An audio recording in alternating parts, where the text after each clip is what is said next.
A strangled cry clawed its way from the unseen darkness around the bend of the hall. Mary! It sounded like her. Panic jolted me, and before I could even think, my feet were already pounding down the hallway, racing towards the source of her voice. I rounded the corner, bracing for the worst. Well, shit. April 24, 2006. 911, what's your emergency? Help! Get help here now. We're being shot at. All right, stay on the line. Can you tell me where you are? Construction site, Eldridge Park, by the old water tower.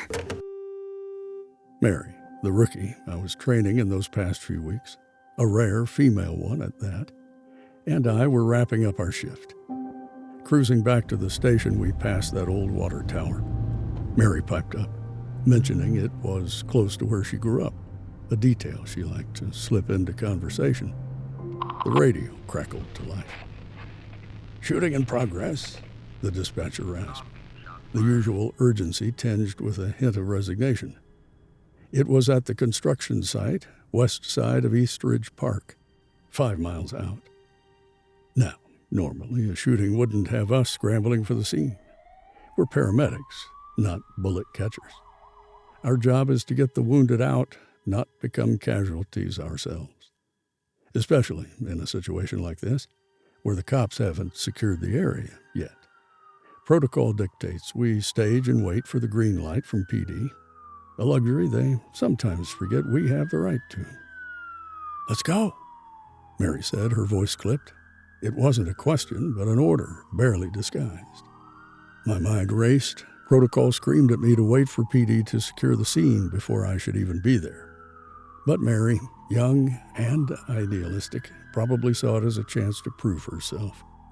Fuel efficiency was the first lame excuse that popped into my head, hanging heavy in the silence between us.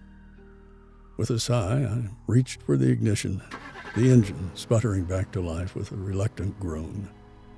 I kept the sirens turned off, didn't want any attention before actually wanting it. 10 to 15 minutes of cautious crawling later, we were parked a good block shy of the construction site. It was dead.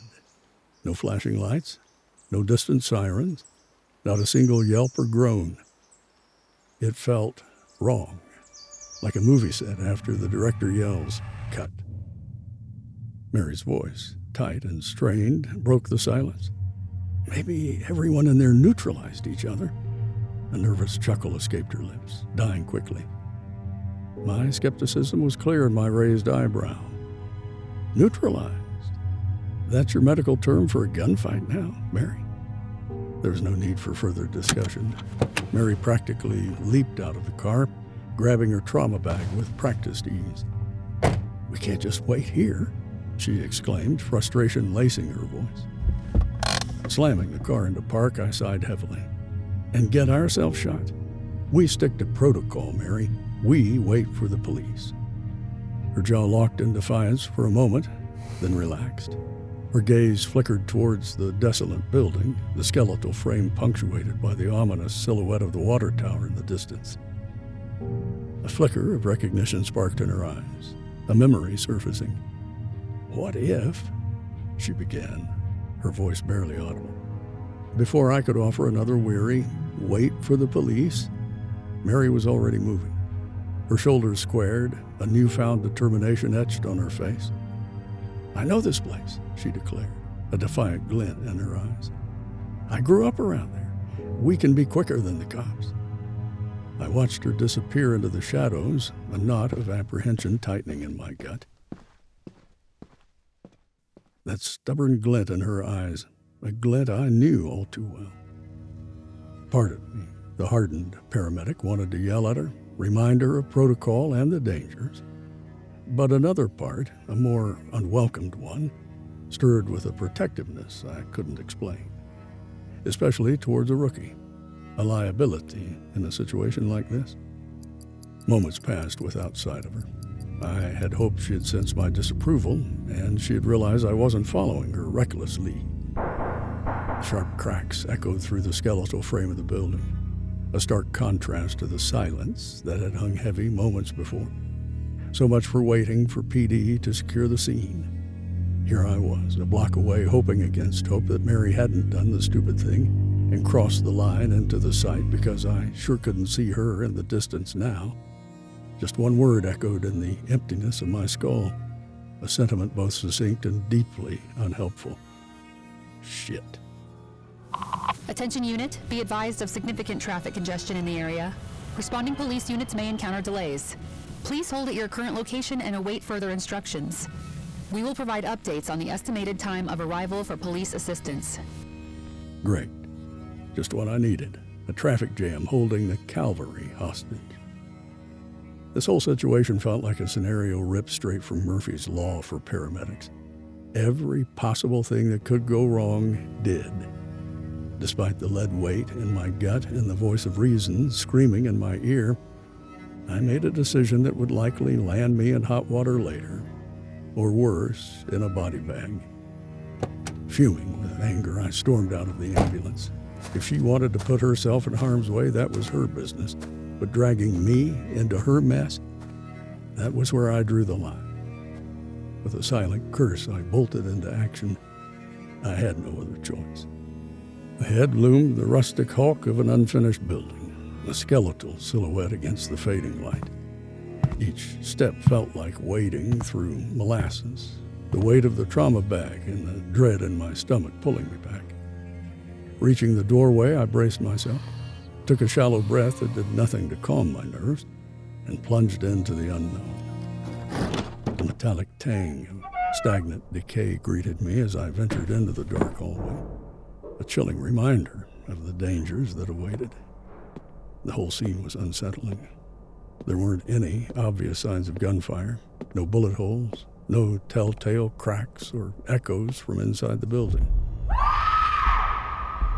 The blood-curdling shriek shattered the suffocating silence. Mary's voice, raw and primal with terror, echoed through the vast emptiness. It clawed its way from around the bend in the hallway, sending a jolt of adrenaline straight into my heart. I rounded the corner, bracing myself for the worst. But nothing could have prepared me for the sight that greeted my eyes. Mary was dead.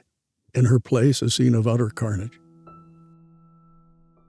At least, that's what my gut told me to expect with that scream.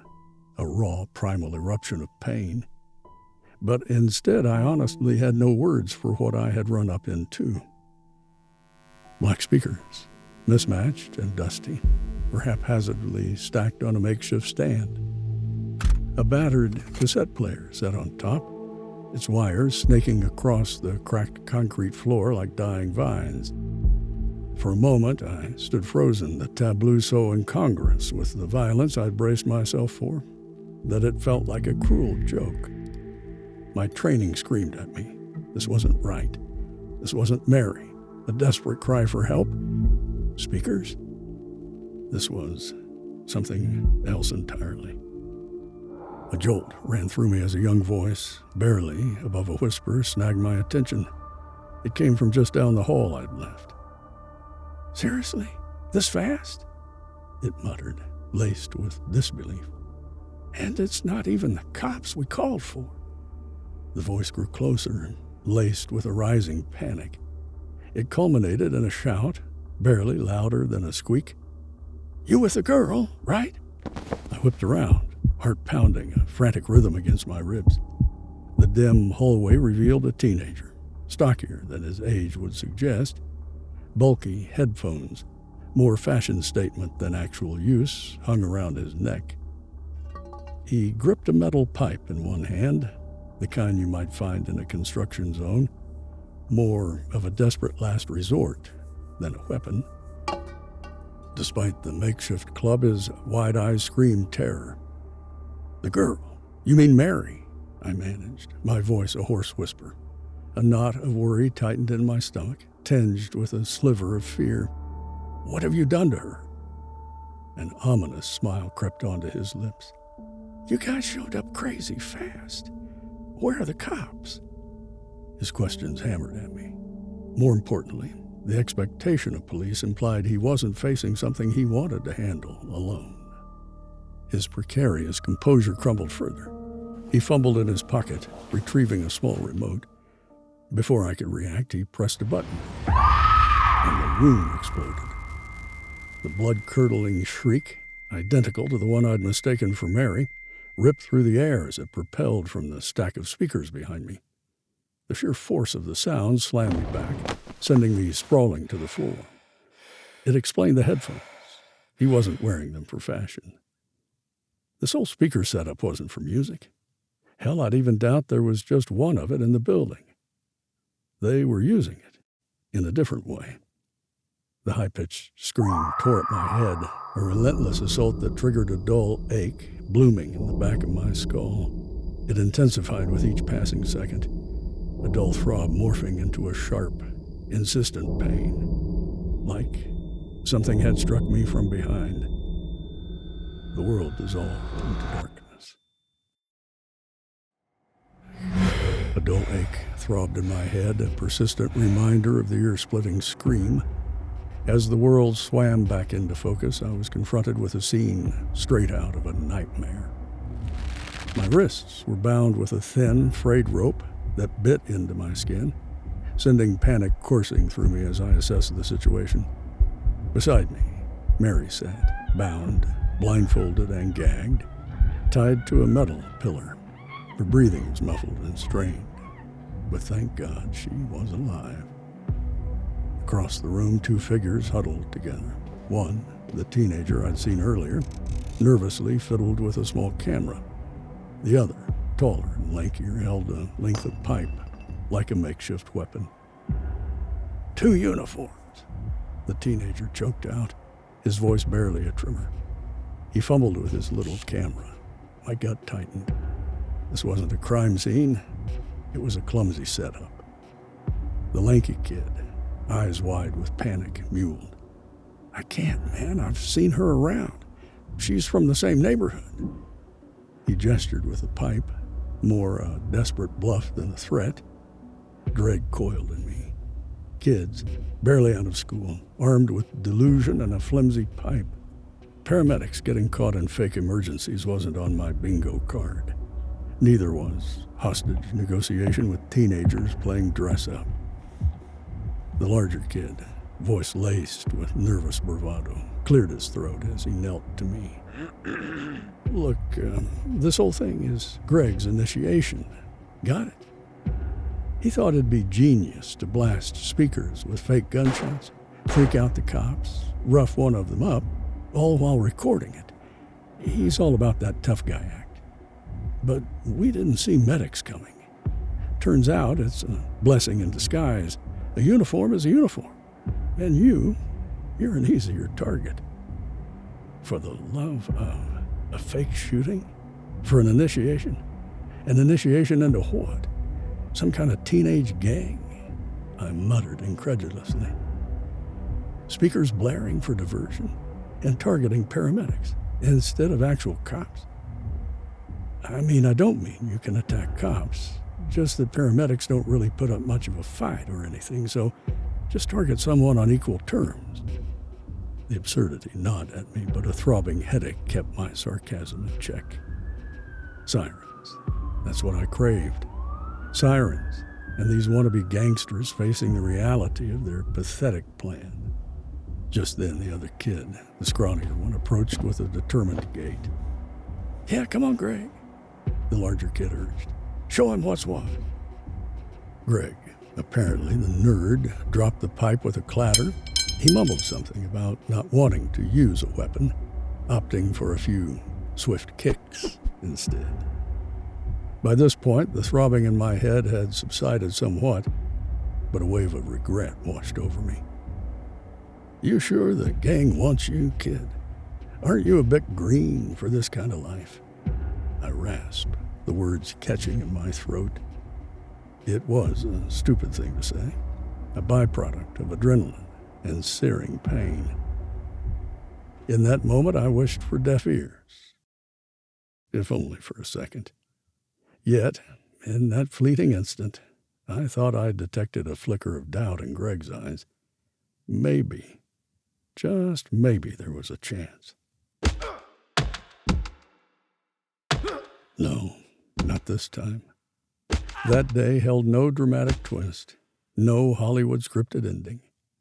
Gone were the fantasies of daring escapes, or last-minute rescues from police officers, rappelling down from helicopters, or riding in on bulldozers. Instead, there was only the harsh reality of being trapped in a situation beyond my control.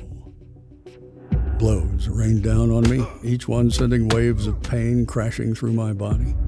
Air whooshed out of my lungs in a strangled gasp, each breath a struggle like pulling through a clogged straw. The world blurred at the edges, voices replaced by a dull roar in my ears. The last sensation I registered was a searing, white-hot agony, a culmination of the beating I had endured. Then, nothing. The world spun back into focus with the sterile white of a hospital ceiling greeting me. My entire body throbbed, a symphony of pain, conducted by fractured bones and cracked ribs. Dear Greg, your name is forever etched in my memory. I have to admit you landed some big blows for someone who looks like he couldn't bench press a paperclip. Guess I underestimated you, huh? Briefly, I toyed with the idea of quitting my job, but you didn't break my spirit. I've been through worse, although I struggle to recall when. Reports indicated that the police failed to catch either of the perpetrators, as expected. Both had vanished without a trace. Examination of their equipment turned up nothing, leaving no leads to pursue.